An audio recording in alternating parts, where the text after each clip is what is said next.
This is Today. We're all so flooded with news every day that it's hard to imagine how anything worth knowing could escape our attention. Newspapers, magazines, radio, cable, the evening news, and the round-the-clock news, the specials and the documentaries, the interviews with everyone from the place kicker to the president. You'd think it would be enough to tell us what we need to know. But every year there are dozens of important stories that the mass media ignore. They show up mainly in small publications or in local newspapers and broadcasts. They expose shady conduct by high officials, by the military, by the CIA, by the press itself. They uncover hidden dangers and warn of crisis to come. Knowing about these stories could change our lives, or maybe even save them. I'm Bill Moyers. Every year, these little-noticed but important stories are tracked by a group called Project Censored. Just this week, Project Censored released its list of the 10 best censored stories of 1990. In our broadcast, we'll look at its latest report and talk to some of the journalists, writers, and activists who dug up the news we never knew we didn't know.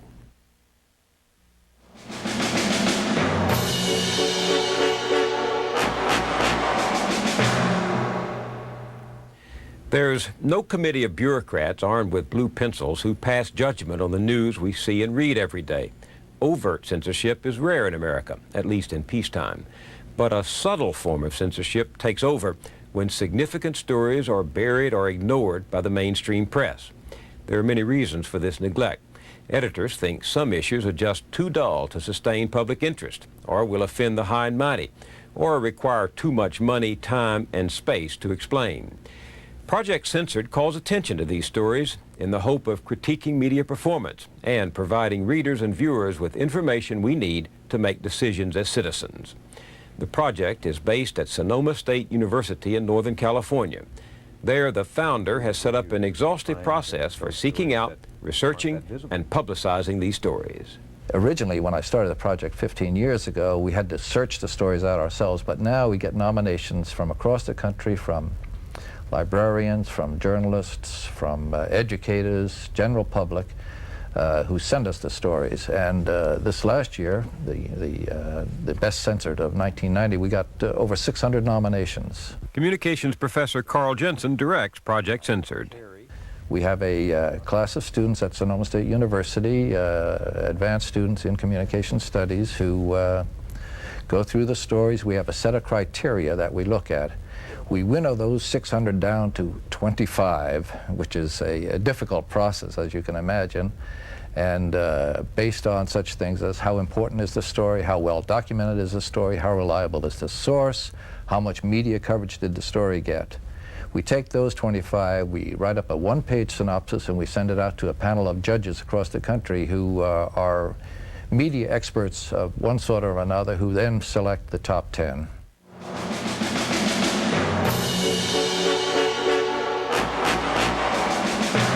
Three of the top 10 Project Censored stories for 1990 demonstrate that if the press fails to dig beyond the official view of reality, the public may never get the straight story.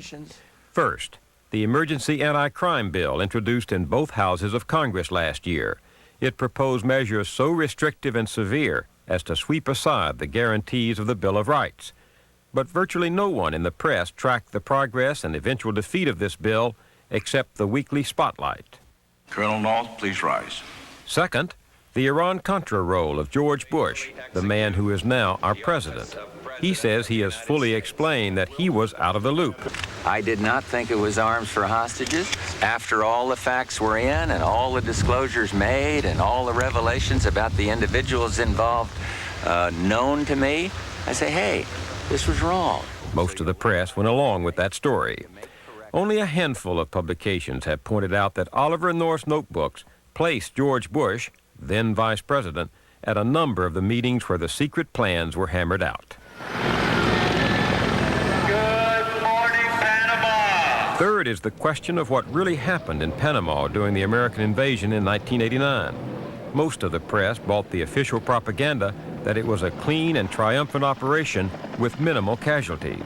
We've heard a lot less about the unofficial reports that call it a brutal, messy affair that killed far more civilians and soldiers than the government wanted us to know. Project Censored's next story is also one the government didn't want us to know. It's hard to report because, well, there's so little to see. It's the Pentagon's black budget, the money spent on programs and weapon systems the government wants to keep hidden from view. Weapons like the stealth bomber and Millstar. Every year, the Defense Department prepares two budgets, one for the insiders and a public one in which secret programs are camouflaged under code names, their costs deleted, their goals disguised. By the end of Ronald Reagan's presidency, this black budget had quadrupled to $36 billion a year, $100 million a day. No one in the public, and only a handful in Washington, know where it goes or what it buys. For years now, Tim Weiner, Washington correspondent of the Philadelphia Inquirer, has been trying to shed some light on the black budget. His reporting won him a Pulitzer Prize and recently led to a book, Blank Check. But Project Censored found that few in the general press picked up on the story. Why did the government grant such a cloak to corporations, individuals, to put all of this money off the books, so to speak? I think that in the 1980s,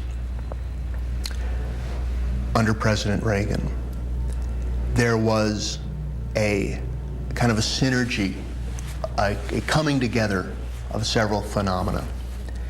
The Pentagon's budget doubled. Secrecy strengthened in the White House, in the Pentagon, in the CIA. There was a general trend towards deregulating, towards getting the government off of corporations' backs and leave them alone. And this came together in kind of a fine flash and allowed the quadrupling of the secret budget, the black budget, and under the cloak of national security. I'm afraid that, in my opinion, a field day was held. Tell me about the Millstar. Millstar is a satellite system that, if completed, will cost about $35 billion.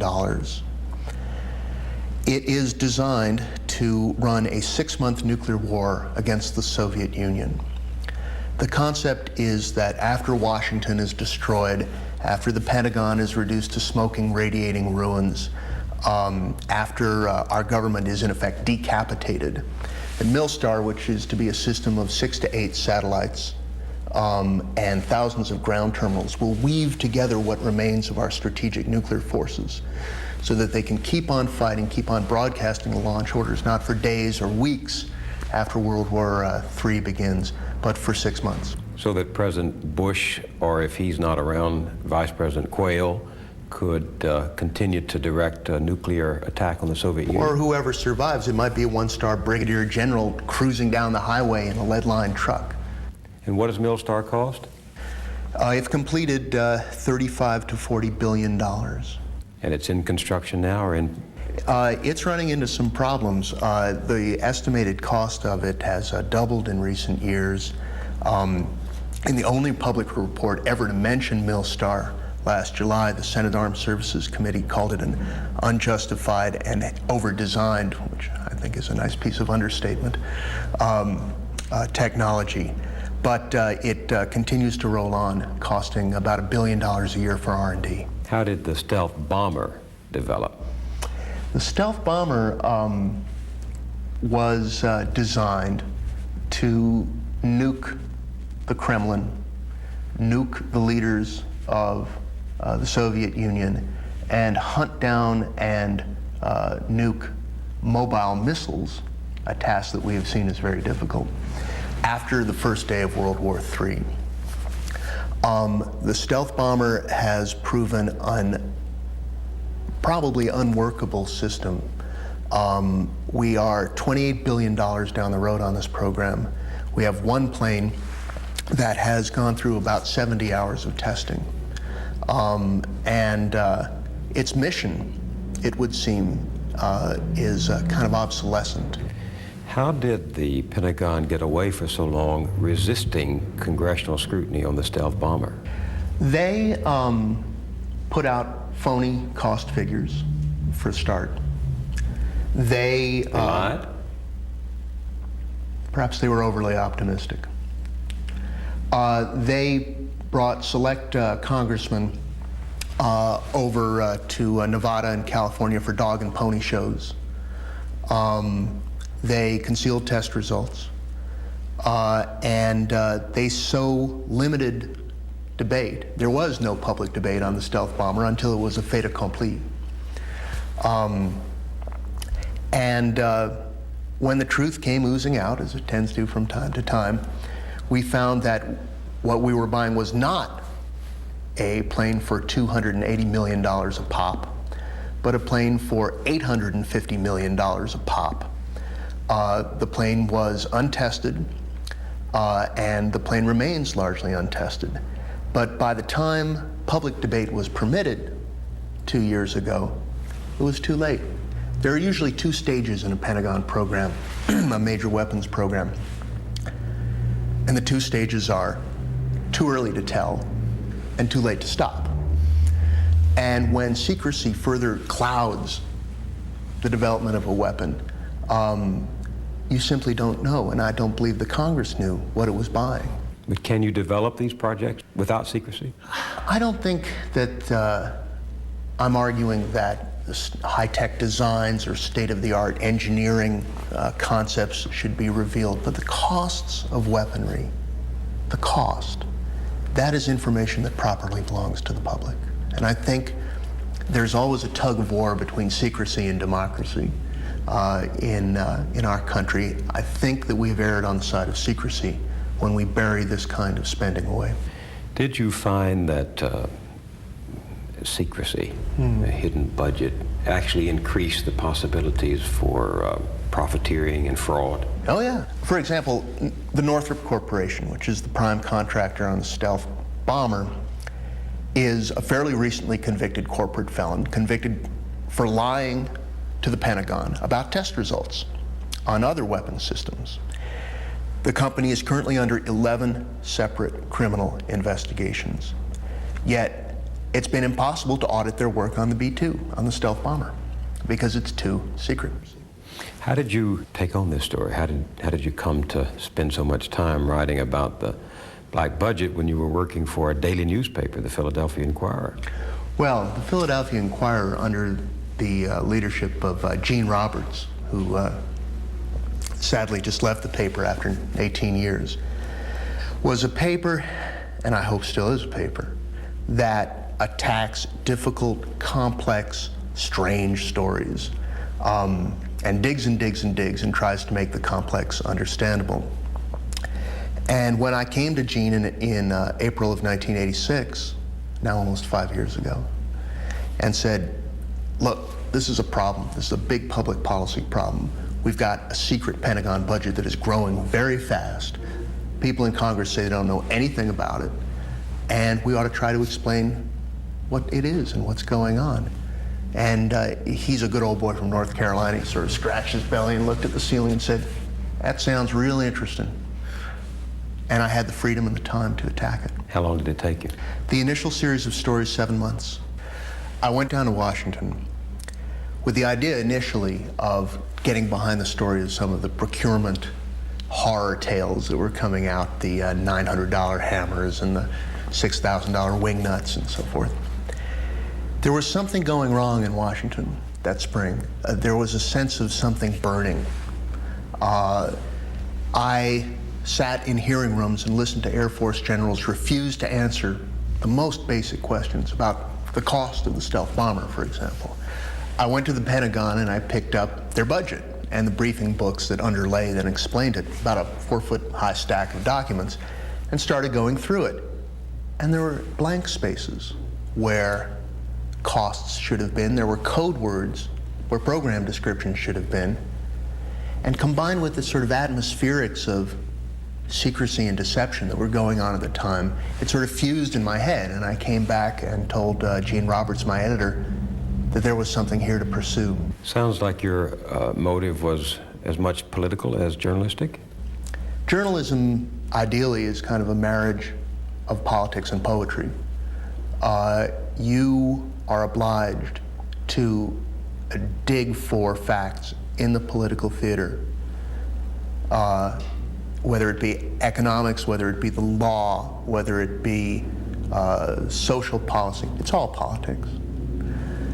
And then you are obliged to essentially translate that into clear and understandable prose. It doesn't have to rhyme, it doesn't have to sing, but it should be coherent to the average reader.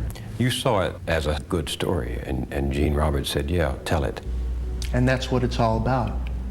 A reporter coming to an editor and saying, there's something here, it's important, and the editor saying, go, get it, dig it up, take your time, figure it out, put it in print. Tim Weiner is already back at work on the next chapter of this story, because earlier this month, the Pentagon released its proposed budget for 1992.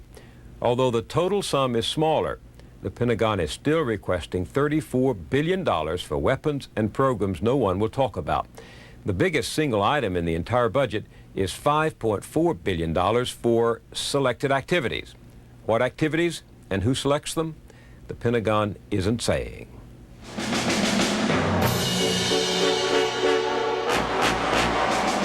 3 of the top 10 Project Censored stories deal with the mounting chaos in America's financial institutions. Most everyone knows by now that it will take hundreds of billions of dollars to repay all the depositors whose money disappeared in the savings and loan fiasco. But Project Censored found that hardly anyone knows about how the Resolution Trust Corporation proposes to clean up the mess. The solution, says the Progressive Review, may be just as bad as the crime. The second of the money stories on Project Censored's list concerns a potential new financial meltdown just over the horizon. If you like the S&L crisis, writes Dollars and Cents, you'll love the banking crisis.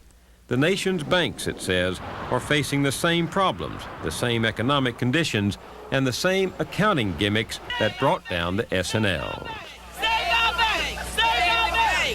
In Texas, Pete Bruton of the Houston Post has been looking into another overlooked angle of the S&L story. In tracking the money, trying to find out what happened to the billions looted from thrift institutions, he has found some shocking clues. Your story suggests that several failed savings and loan banks somehow had connections to organized crime and the CIA. For what purpose? What was the money used for? Well, we don't know. That's one of the big mysteries in the S&L debacle. None of the money has been traced. No one wants to try to find the money. The people with subpoena power that have the power to do this, journalists can't. We don't have subpoena power. We can't track the money once it's loaned out or invested by an S&L. We can't, but the Justice Department can. It hasn't. Congress can, and it hasn't. We see money going into big deals on vacant land, where money is loaned, say the land's worth $10 million and the S&L loans $50 million of it, and it just disappears. Someone gets it, you don't know, you don't have access to the documents. All of the S&L's documents are secret, they're private. The public cannot get to them because of bank privacy laws. Even under the Freedom of Information Act? That's correct. So that information is sealed off as far as journalists or citizens are concerned? That's correct. Occasionally it'll leak out. Now, there's one good example.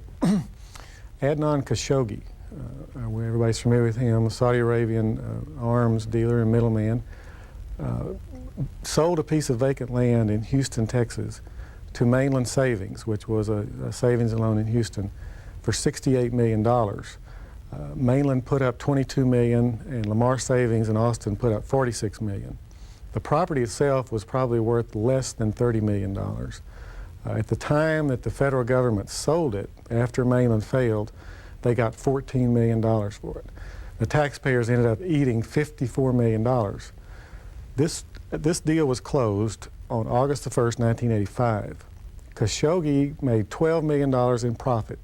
After he'd paid off all the underlying loans and liens, mortgages against that property, he made $12 million profit, pure profit.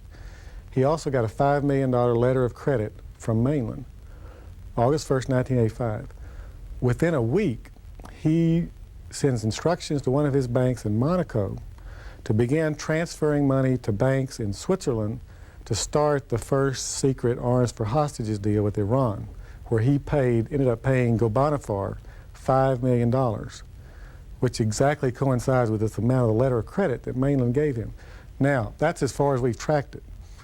Can you say that, did Mainland's money go to Ghobanaffar and ultimately the Iranians for this first deal? Well, all we can say is some of his money in his big pot came from Mainland and ultimately the taxpayers. We can say that, but we can't prove it. Well, yeah, it depends on what you mean by prove. These dollars don't have radioactive tracers on them. In your stories, you come up on the trail of a CIA contract agent, Robert Corson. That's right. How was he involved? Corson owned a savings and loan in the Rio Grande Valley of Texas, Vision Bank Savings. He bought it in the spring of 1986.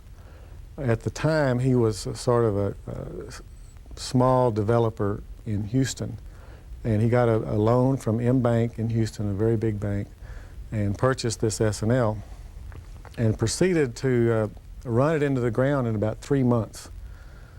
And that savings and loan is now under investigation by the Justice Department. Corson is the subject and the target of 2 separate investigations involving FBI agents in Houston, Pennsylvania, and Florida. The reason is his big deal he made there was a $20 million loan on a piece of land in Florida, 21,000 acres in the Florida Panhandle. And that loan went bad. Vision Bank Savings ended up losing probably $17 million, and the taxpayers are going to have to eat that now. $7 million of the $20 million has been tracked to a company in the Isle of Jersey, which Off the coast of England. Yes, between England and France. It's a notorious tax money laundering haven. The people that controlled that company and that had that money were also providing accounts, the same banks, same companies, for drug money launderers. In fact, there was the fellow who was convicted for drug money laundering, an attorney in Miami named Lawrence Freeman, convicted of laundering drug money, drew up the original papers, the sales contract for this Florida land deal that Corson's S&L lent money on.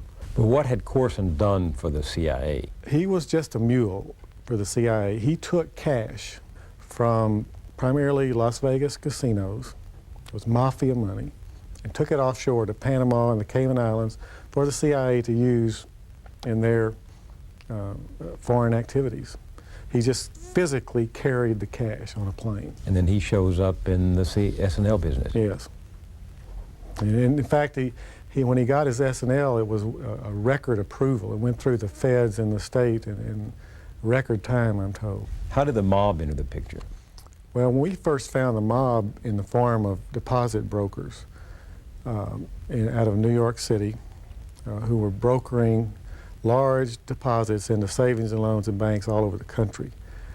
2 fellows that we found, Mario Renda and Martin Schwimmer, both of them have been convicted of fraud involving banks and savings and loans and union pension funds. That's the first indication when we started looking at Mainland. They were brokering deposits into Mainland. We later found a fellow named Herman K. Beebe, who was behind the scenes in the control of a number of savings and loans in Texas and Louisiana.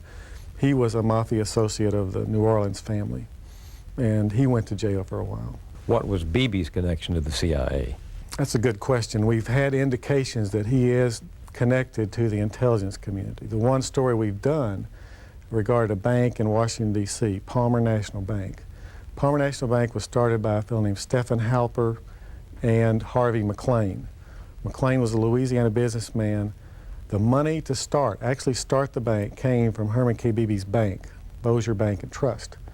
Halper was tied into the intelligence community through his father-in-law, Ray Klein, former deputy director of the Central Intelligence Agency. Halper was involved with the Reagan-Bush team in the DebateGate scandal. Halper was one of the people handling the debate books that were stolen from the Carter campaign. The very last entry into Oliver North's White House diaries, after he'd already been fired by President Reagan, November 26th, Legal Defense Fund, Stephen Halper. We've heard a lot about the Silverado S&L in Denver because of President Bush's son, Neil, who was a director there. Did that bank have any ties to these activities? Absolutely. It was it was in the circle of the S&Ls that were tied into the mob and the CIA. It was definitely in that circle, primarily through its borrowers. There's one story that the Associated Press broke, a very interesting story, that the third largest borrower at Silverado was a Houston man named E. Trine Starnes, Jr. Starnes and his companies borrowed $77 million from Silverado, defaulted on all the loans. Taxpayers are going to have to eat tens of millions of dollars.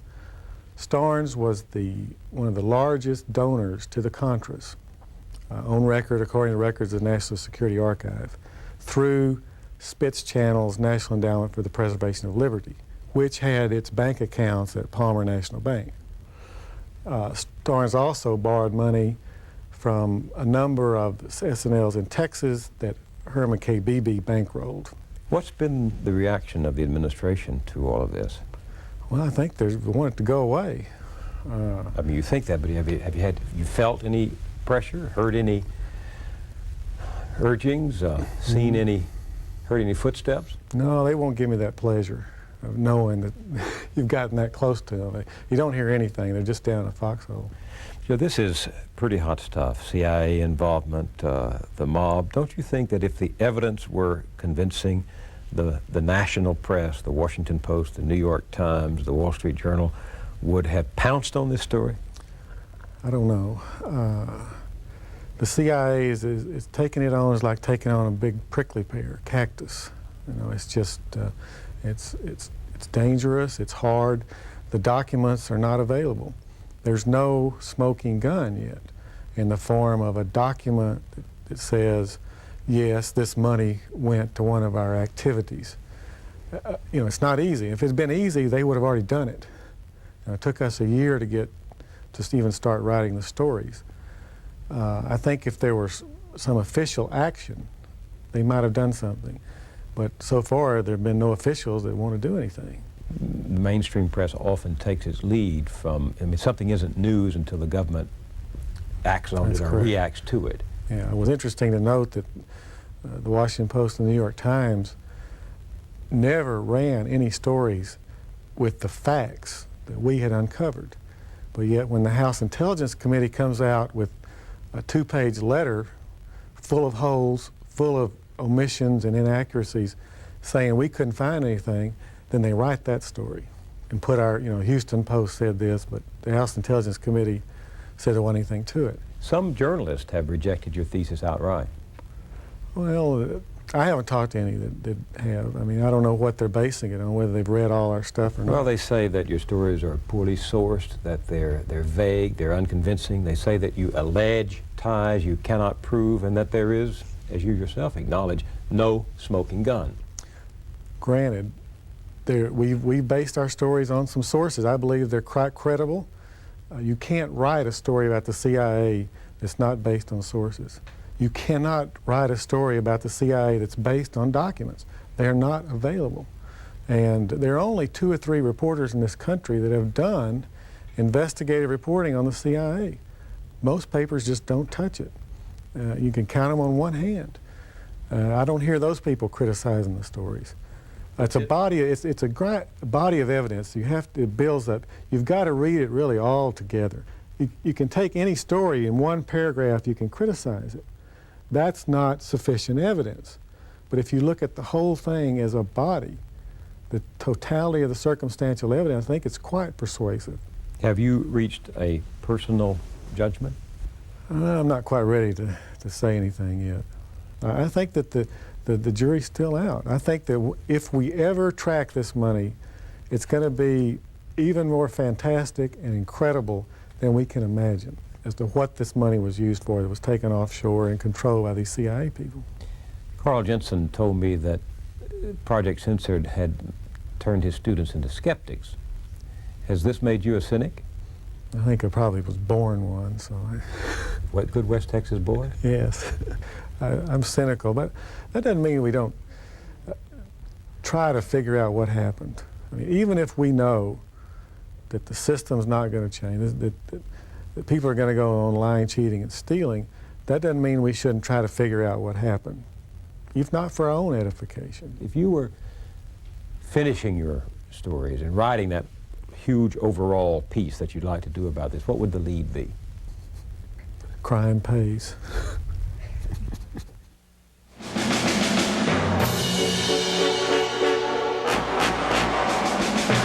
It isn't just journalists who find the news. Sometimes it's people whose work or commitment or passion happen to thrust them into the midst of events they find troubling.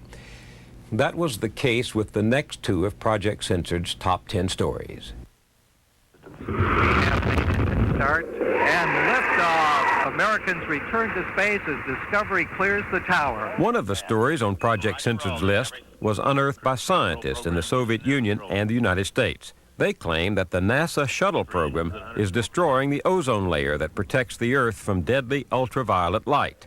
During a single shuttle launch, they say, the solid fuel booster rockets release tons of hydrochloric acid, damaging the atmosphere as much as a year's worth of emissions from an industrial factory.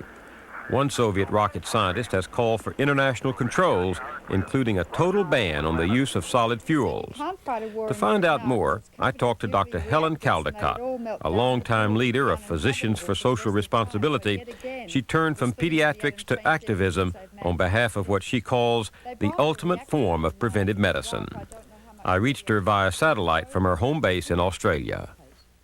Dr. Caldecott, exactly what is the shuttle doing to the environment? Well, the shuttle is now loaded with solid fuel, and each shuttle launch releases about 120 tons of concentrated hydrochloric acid into the atmosphere, mostly into the stratosphere, the upper layer of the atmosphere, where the ozone layer resides.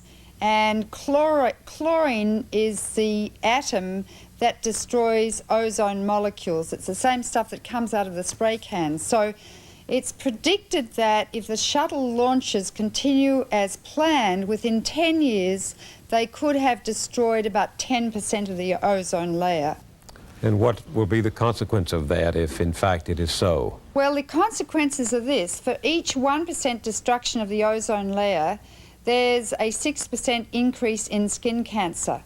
Now, in Australia, where the ozone is very thin, we have the highest incidence of skin cancer in the world, and indeed the dermatologists, who are usually fairly laid-back conservative people, are getting really quite worried, and the incidence of malignant melanoma, which is a very malignant skin cancer, it's when a mole becomes malignant, has doubled in the last 10 years, and they're getting extremely concerned, and the ozone continues to dissipate. Well, how do we know that the motors on the U.S. rockets are doing harm to that ozone layer? Well, let me go back to the development of chlorofluorocarbon gas, CFCs, which we use to propel spray cans for refrigerants, for air conditioning, for fire extinguishers and the like. That gas was originally thought to be inert and benign. In other words, people could inhale it, it wouldn't damage human bodies, and it didn't react with any other chemicals, so it was a great gas. But it was years ago that a scientist said that if we continue using CFCs, they rise up slowly through the lower level of the atmosphere, the troposphere. They hit the stratosphere where the ozone resides. The chlorine atom breaks off from the molecule of the CFC, and chlorine is like Pac-Man. One chlorine atom, like a Pac-Man, can eat up 100 to 200,000 ozone molecules over time. In other words, CFCs and chlorine are like nuclear waste. Once they get up to the ozone, you can't eliminate them, and they stay up there with ongoing destruction. Meanwhile, we'll keep making more CFCs. Now, the shuttle fits into this scenario because concentrated hydrochloric acid, or HCl, an atom of hydrogen and an atom of chlorine, are emitted in very high concentrations as the shuttle is launched and as it goes through the stratosphere. The chlorine atoms break off from the hydrogen, and they, like the chlorine atoms from CFCs, behave like Pac-Man and start eating up the ozone. So we're in very great difficulty, and the many scientific bodies in the United States and indeed in the Soviet Union have called for NASA not to use solid rocket fuel. Dr. Caldecott, we've seen this story reported in 3 publications only. One city paper, one campus newspaper, and one small circulation environmental magazine. Why don't we know more about this if indeed it is as serious a threat as you and the Soviet scientists say it is? This is the tip of the iceberg. You know, there's so much information that is not reported widely in which the people of America, let alone the world, have an absolute right to know. It's our world. We inherited it. And I really feel that no person has a right to exclude information that we have to understand. And it's not just human beings, Bill. I'd have to say that all the world species are part of the creation. We're only one of 30 million, and that our responsibility to them is as great or maybe greater than our responsibility to ourselves. Hence, it's imperative that we know exactly what science and industry and the military are doing to our planet so that we can save it.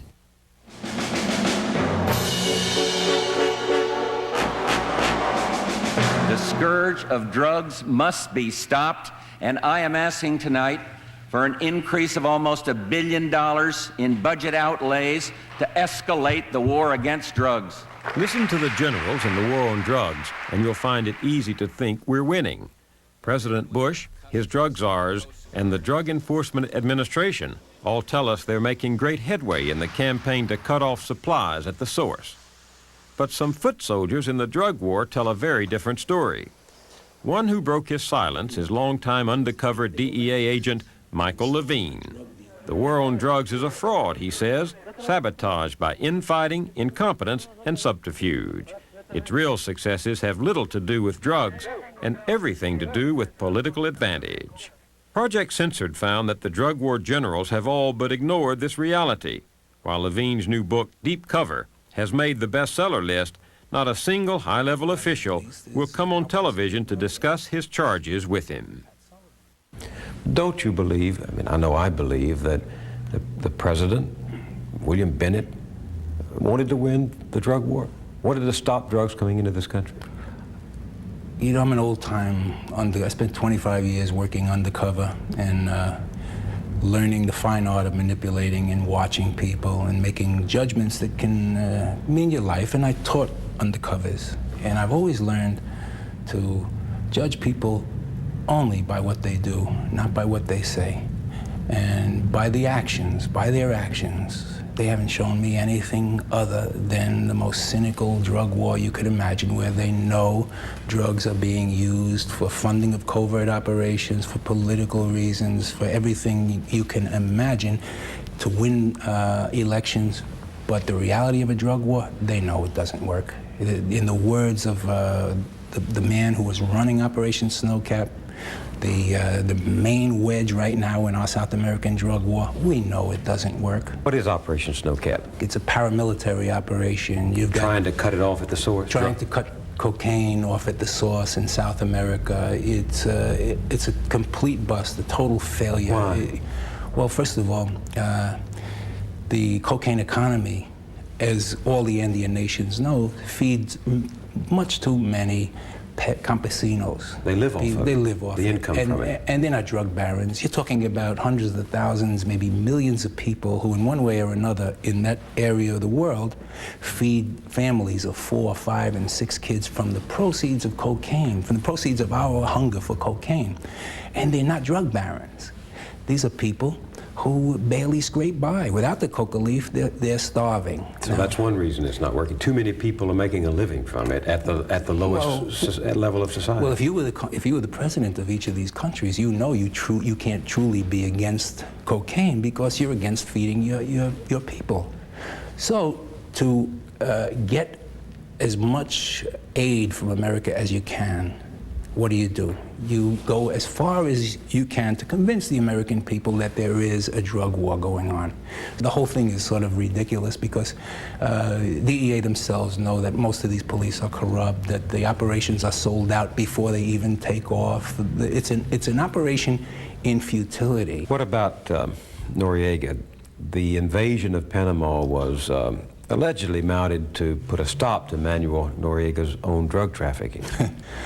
Francis McNeil, this State Department official, testified before Congress. We looked the other way for years on Noriega's drug trafficking activities because he was helping us with the Contras. That's his testimony before our own Congress. Now, all of a sudden, we invade Panama to arrest this man who we knew was trafficking in drugs for 2 decades. 23 Americans died. I don't know how many hundreds or thousands of Panamanians, I mean little babies, died for the arrest of this man whom we knew was trafficking in drugs. And the media convinced America to an 80% quota that it was a drug war victory. How do you rate the press coverage of the drug war? I think it's awful.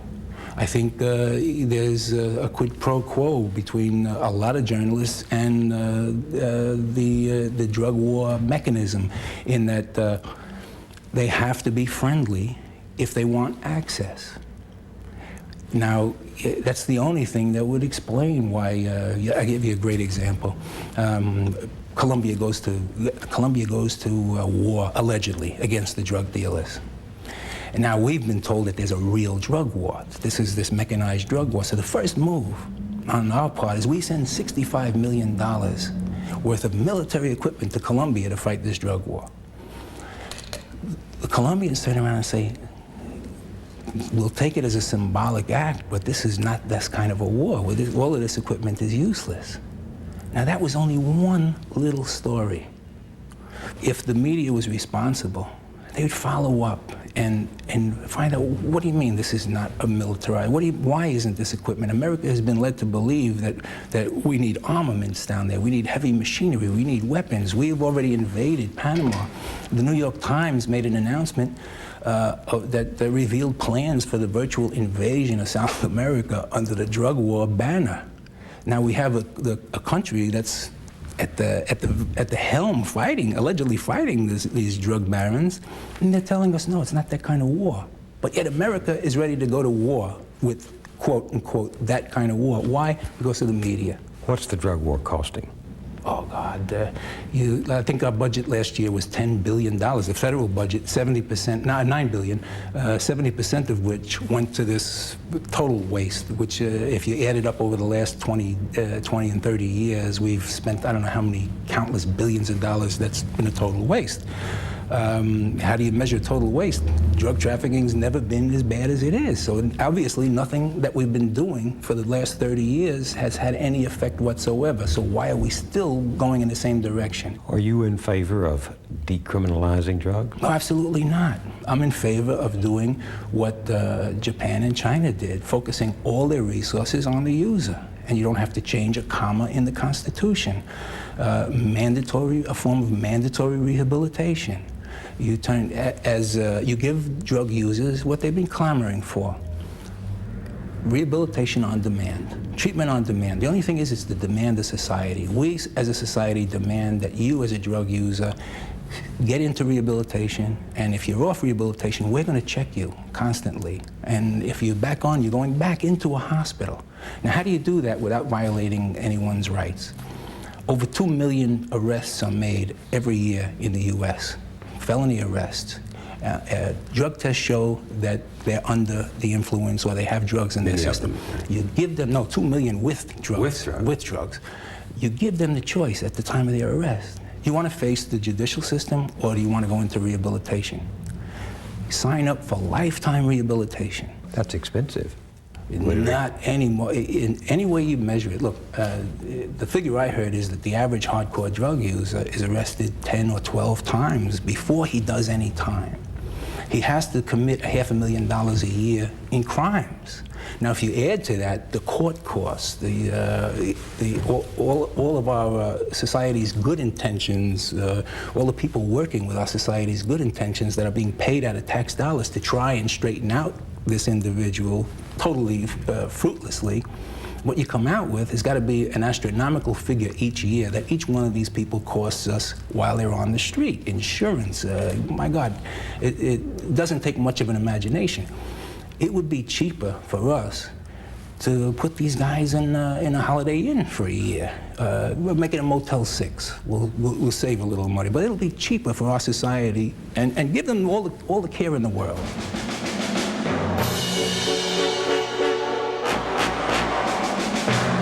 One of Project Censored's top 10 for 1990 grew into a rather different story in 1991.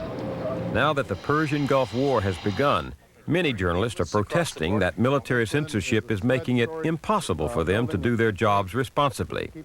But last year, as the crisis grew hotter and the threat of war intensified, nearly every one of America's major news outlets seemed to be carried away with enthusiasm for the buildup in the Gulf. Journalists were not asking the hard questions while there was still time for debate. Project Censored found that the press's failure to acknowledge its own uncritical coverage of the buildup was the #1 underreported story of the year. I talked about this with Mike Moore, who until recently was editor of the official magazine of the Society of Professional Journalists. What's your assessment of the press coverage of the buildup last fall? I think the press coverage was very conventional. The press is very good at covering events, and this was an event that had human interest, it had drama, it had conflict. It was a pretty impressive job in that respect. The problem, so far as I'm concerned, is the press ignored how we got into the war. And not only that, it ignored the meaning of the metaphors being used by the administration. What do you mean? The Hitler analogy, for instance. Saddam is clearly a Hitler in terms of his moral views. He's a bad guy. Allah should call him to his bosom right away, I should think. But Iraq was not Germany. Germany was a populous country. It was a country with a tremendous industrial base. It was a country that was probably the world's leader in science and technology. Iraq isn't that. The war machine of Iraq was not Hitler's war machine. It was a country that could not have posed the kind of threat that Hitler posed in the 30s. And yet the press seemed to go along very nicely with that analogy. Reading the newspapers you read last fall and watching the television that you did you share the criticism that was generally raised that the press was a cheerleader of the buildup? Oh, very, very much. It seemed to me that the press shared in the idea that we're emerging at long last from this Vietnam nightmare, and once again, Sheriff America is writing. Once again, we're showing that we have power and we can use it and use it for moral ends. And I think there was just widespread agreement, or seemed to be widespread agreement, that we were doing the right thing at the right time. And it could be that we are, or that we were doing the right thing at the right time. My point is not whether the war is a good one or a bad one. My point is that the process is not working properly. You've got to get Congress involved.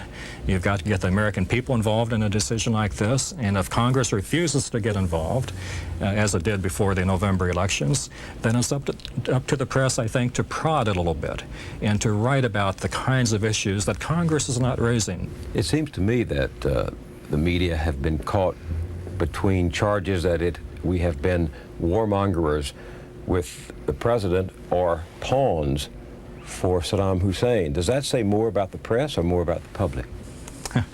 Well, the latter part, the pawns for Saddam, doesn't mean much to me. Obviously, we have some people in Baghdad who are censored and present a point of view that Saddam wants them to present. But after the war is over, and it's going to be over fairly soon, I should think, they're going to be on scene to report accurately. But doesn't it say that the public doesn't like us in the first place? Either we're warmongers in their minds or we're pawns in their minds. When has the public ever liked the press? The public has never liked the press. And our job is not to be liked. Our job is to look at the world clearly. Well, if we had had the kind of coverage of that buildup that you're talking about, what would have been different about the coverage? Well, the first thing you do as a reporter, again, you're not a reporter covering the buildup. You're a different reporter, and you're covering the Congress. And you go to Senator X and you say, I was reading the other day that the Constitution says the Congress declares a war. What do you make of that? Now, did you see any of that last fall? I saw pieces like that. I saw a little bit, but we tend to read the elite press, the New York Times, the Washington Post, Chicago Tribune, LA Times, Wall Street Journal, and watch national news. But there are 1,600 other newspapers out there, and I made a point of going out and buying as many as the other newspapers as I could. And when it came to that kind of analysis, you saw very little, just hardly anything. You saw the bare bones, the troops going over and digging in, and it was hot, and you saw stories about the hostages, but you didn't see much. You didn't see much about how the president got us to this point. Now, when Congress did act, to be sure, but it acted on the eve of war, and if you watch the debates, and they weren't really debates, the members were generally speaking to empty houses, but if you watch the congressional debate, you were struck by a recurring theme that so many senators and representatives said they did not necessarily want to do what they were about to do, but it was too late in the game to debate it. It was simply too late. The prestige of the president and the prestige of the United States was on the line, and the Congress gave President Bush the power to go to war in Iraq. But this is right just a few days before the war was scheduled to begin. But the reporters who made their reputation in this war are reporters who were there on the scene when events were happening. Bernie Shaw and his colleagues at CNN, Peter Arnett. That's the place to be, isn't it? If you want to. If you're a reporter, there's nothing better than a good story, a rapidly moving story, and reportorial instincts are to be there on the scene.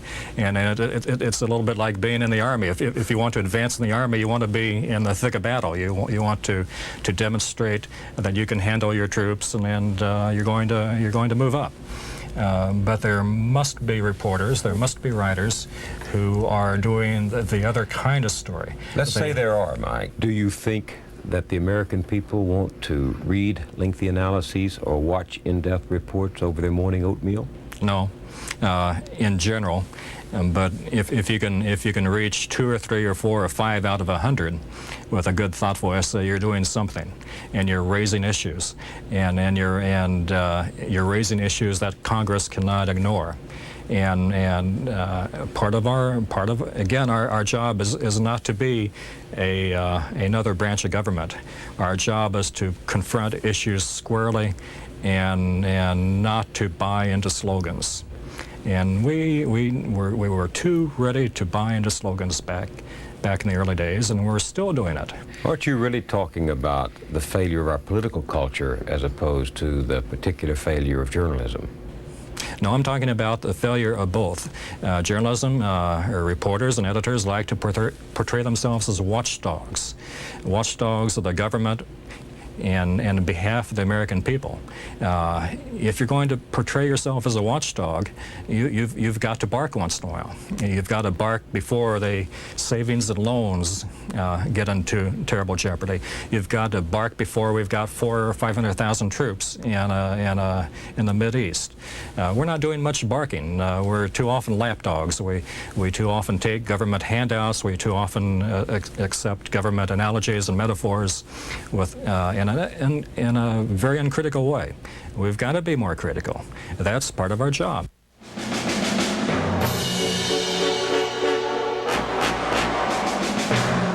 Those were the Project Censored Top 10 Underreported Stories for 1990. Some are shocking, some of them sad. Most of them implicate people and institutions to which we have delegated great power: the CIA, the DEA, the Pentagon, NASA, the President. Others charge the press itself for our easy complicity with authority. But all of them have one thing in common: not knowing about these stories can hurt us. Not knowing about the financial crises and scams costs us money. Not knowing about the fraud of the drug war or the dangers of the space shuttle can cost us our health, if not our planet. Not knowing about the violations of the Constitution in the anti-crime bill, or Panama, or George Bush's role in Iran-Contra costs us the ability to make informed choices as citizens. And not knowing the true motives, dangers, costs, and consequences of the buildup in the Persian Gulf, or the options, may now be costing us this war. A war difficult to judge for ourselves because the government is controlling what we see and hear about it. The prerogative of individuals to think for ourselves is the very heart of freedom, but it requires an account of the day's events we can trust. Otherwise, we're at the mercy of ready-made opinions and those who make them. I'm Bill Moyers for Project Censored. Good night.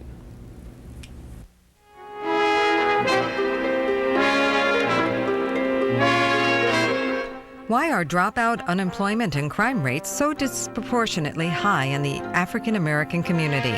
Answers and solutions are offered in the documentary Black Men, Uncertain Futures, next here on 11.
Funding for this program was provided by Mutual of America and its family of companies.